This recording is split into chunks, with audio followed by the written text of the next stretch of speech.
गुरुजनों को मैं प्रणाम करता हूँ, दंडवत करता हूँ। सभी माताओं बहनों को प्रणाम करता हूँ। मंच के सामने बैठे सभी सनातनी भाइयों को मैं प्रणाम करता हूँ। समय कम है इसलिए एक एक लोगों का नाम लेंगे तो ज्यादा समय लगेगा, इसलिए सबको एक साथ प्रणाम करता हूँ। मैं भारत माता का जयकारा लगाऊंगा। थोड़ी मेरी आवाज तेज है, कुछ लोग कहते हैं बहुत तेज बोलते हो, कोशिश करूंगा धीरे धीरे। जय जय श्री राम, भारत माता की। ये भारत माता रहेगी तो राष्ट्र रहेगा, राष्ट्र रहेगा तो आप रहेंगे, आप रहेंगे तो सनातन रहेगा, सनातन रहेगा तो गौ माता।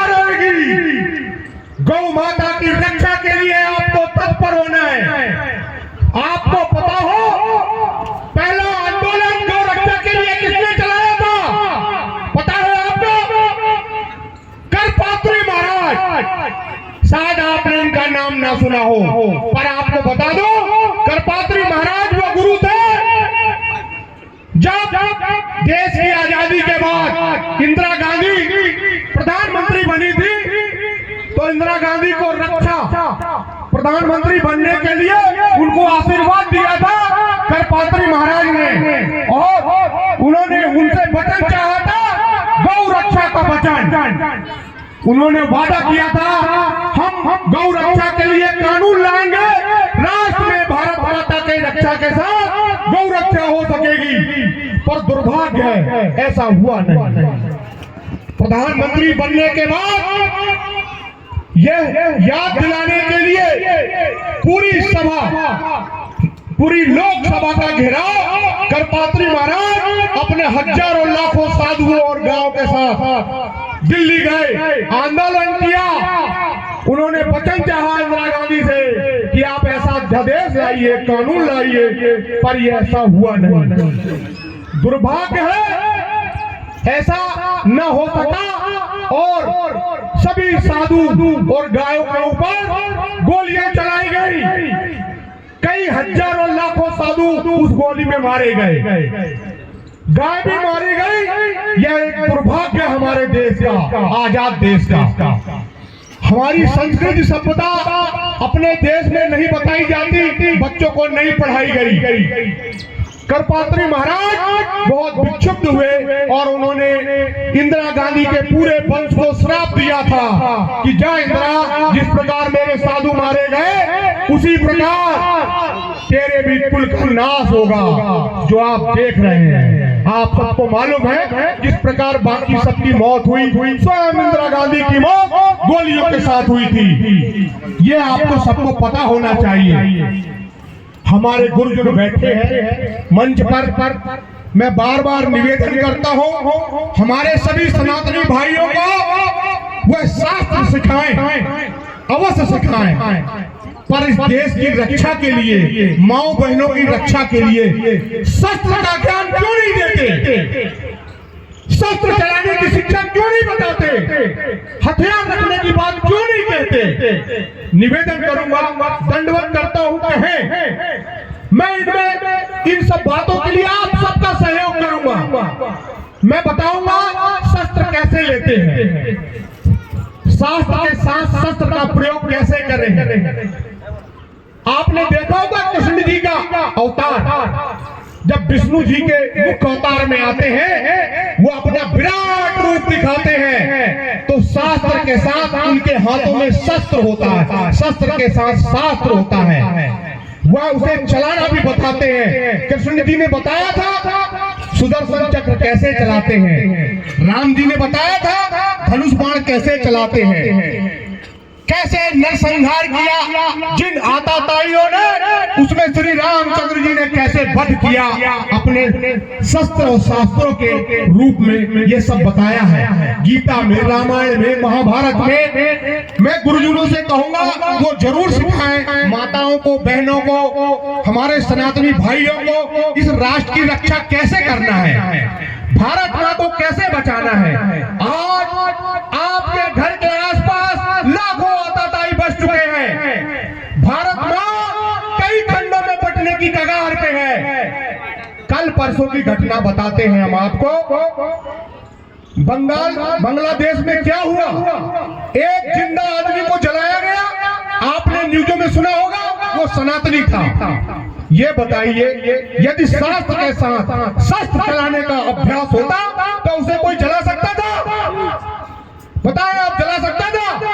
तो आप लोग ऐसा क्यों नहीं करते, ऐसी शिक्षा क्यों ग्रहण नहीं करते कि शास्त्र भी चला सके? क्या परशुराम ने फरसा चलाना नहीं सीखा था? हमारे गुरुजन बार बार ये बताएं कि फरसा संहार करने के लिए है। संहार वो जो आताताई है, जो सनातनियों के खिलाफ अपनी आवाज और शस्त्र उठाएगा, उसके खिलाफ हम भी शस्त्र उठाएंगे। शास्त्र के साथ शस्त्र चलाना भी हमें आता है। मेरे भाइयों, भारत मां को बचाने के लिए आपको शास्त्र के साथ शस्त्र उठाना अति आवश्यक है। मैं फिर कहूंगा, ये राष्ट्र बार बार कहूंगा कि खतरे में है। लोग उस समय कहते हैं जब उन्हें वोट चाहिए होता है। मैं कहता हूं, वोट के पहले राष्ट्र खतरे में है। ये बताइए, हमने जिन पार्टियों को वोट दिया है, आज वो पार्टी गाय को रक्षा के लिए आगे नहीं आ सकती। आपको पता है, भारत दूसरा बीफ निर्यात देश है। गाय की मांस का दूसरा निर्यात देश है भारत।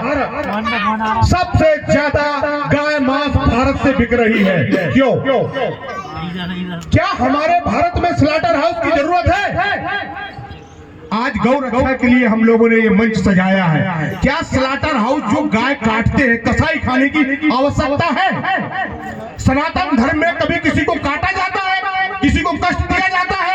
तो फिर क्यों माता उठ नहीं रही है, खड़ी नहीं हो रही है, वो अपने अधिकार को पहचान नहीं रही है? ये सनातनी सब मैं कहूँ मेरे सहित सो रहे हैं। हम दूसरे को देख रहे हैं कि वो करेगा, वो करेगा, वो क्यों करेगा? आप क्यों नहीं करेंगी? आपको आगे आना होगा। मंच पर बैठे हुए गुरुजनों को आगे आना होगा। गाय तभी बचेगी। यदि सब बाहर निकल जाए तो कोई गाय स्लॉटर हाउस में काट सकता है? नहीं काट सकता। हम प्रवचन से बाहर निकले, हमें बाहर निकलना ही होगा। ये देश जितना उनका है उतना आपका है। हाँ, उन आताताइयों का नहीं है। ये भारत का बंटवारा हो चुका था पाकिस्तान के रूप में। यहाँ जो शरणार्थी रह रहे हैं वह हमारे ऊपर आश्रित नहीं है, वो हमें मारने काटने के लिए रह रहे हैं। उन्हें एक पाकिस्तान और चाहिए, इसलिए रह रहे हैं। गाय को मारना काटना उनका धर्म है, जैसे हमारा धर्म गाय को बचाना है। मैं ज्यादा समय तो नहीं ले रहा, दो शब्द और कहूंगा। मेरी माताओं बहनों, मेरे भाइयों सनातनियों, मंच पर बैठे गुरुजन, ये सब चाहे तो गाय बच सकती है। सरकार आपसे बनी है, आप सरकार से नहीं बने। दूसरी बात, आप सरकार के सामने हाथ जोड़ने मत जाइए। सरकार घुटने टेक के आपके नीचे आएगी। आप उठिए, खड़ा होइए, अपने आप को पहचानिए। आप पहचानेंगे तो गाय का राष्ट्र बचेगा और आपका टूटा हुआ अखंड भारत जिसे आप भूल जाते हैं। कोई नेता नहीं बताता ये भारत के टुकड़े कितने हुए हैं और क्यों हुए हैं। ये हमारी कमजोरी का कारण है जो भारत माता टूटी है। आप ऐसे बच्चों का जन्म दीजिए, उन्हें संस्कार दीजिए कि भारत माँ की रक्षा कर सके। हमारे कितने लोग शहीद हुए? 1200 साल में आंकड़े गिन के थक जाएंगे आप। 9 करोड़ से ऊपर हिंदू सनातनी मारे गए हैं। भारत देश जब आजाद हुआ है तब 8 लाख से ऊपर सनातनियों को फांसी दी गई है। एक एक पेड़ में 52, 54 आदमियों को फांसी दी गई है। आप कहते हैं कि हम गौ माता की रक्षा कर लेंगे, पहली रोटी दे देंगे, कुत्ते को लास्ट रोटी दे देंगे। जब राष्ट्र रहेगा तब तो रोटी देंगे गाय को। जब गाय बचेगी तो एक समाज यहाँ गाय का भक्षण करता है, दूसरा गाय की रक्षा करता है। अरे उसका मुंह बंद करिए, जो गाय को खाता है उसका पेट को बांध दीजिए। और ये राष्ट्र आपका है, आपके हिस्से में है। फिर दूसरे गाय को कैसे काट सकते हैं? हम डरते हैं उससे। क्यों डरते हैं? क्योंकि हमें संस्कार नहीं दिया गया है लड़ने का। आप गुरुजन शिक्षा दें लड़ने का उनसे। ये बताइए, मंडी द्वीप के पास एक 6 साल की बच्ची के साथ रेप होता है, उसके लिए संघर्ष करते हैं हमारे लोग। इसके बाद अभी एक हमारे विधायक प्रत्याशी नहीं आए सागर के पास, एक परिवार को जला दिया गया है लवजियात में। कल उनका एसडीएम और कलेक्टर के पास ज्ञापन देना है।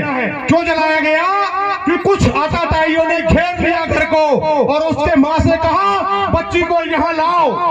कहाँ शादी में ले गए हो आप? वो बोली मैं नहीं आ सकती हूँ, नहीं लाना है और तुम गलत कर रहे हो। उन्होंने फोन पे कहा हम तुम्हारे घर को जला देंगे। उन 4-5 लोगों ने उसके घर को जला दिया, 3-4 लोग मारे गए। क्यों? शायद इसीलिए क्योंकि हमारे शास्त्र और शस्त्र दोनों चलाने की परिभाषा एक साथ नहीं दी गई है। हमें इस भारत माता को बचाना होगा। बचेगा जब गुरुजन हमारे शास्त्र चलाने की शिक्षा देंगे। मैं इतनी ही बात कहते हुए अपना स्थान ग्रहण करता हूँ और कहता हूँ मैं शास्त्र के लिए गुरुजी लोगों से निवेदन करूंगा कि ये शास्त्र सिखाएं और शस्त्र चलाने के लिए इसकी शस्त्र की परिभाषा, शस्त्र लेने के लिए भगवा पार्टी लोग इसके आपकी मदद करेंगे।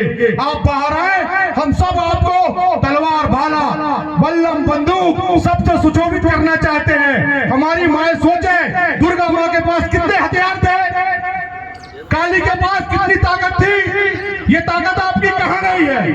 एक माँ, एक महिला चाहे तो पूरे घर को बलवान बना सकती है और 10 महिला चाहे तो पूरे जिले को बलवान बना सकती है। आप अपनी ताकत और अवतार को पहचाने, आगे आए। बस मैं अपना स्थान ग्रहण करता हूँ। जय हिंद, जय भारत।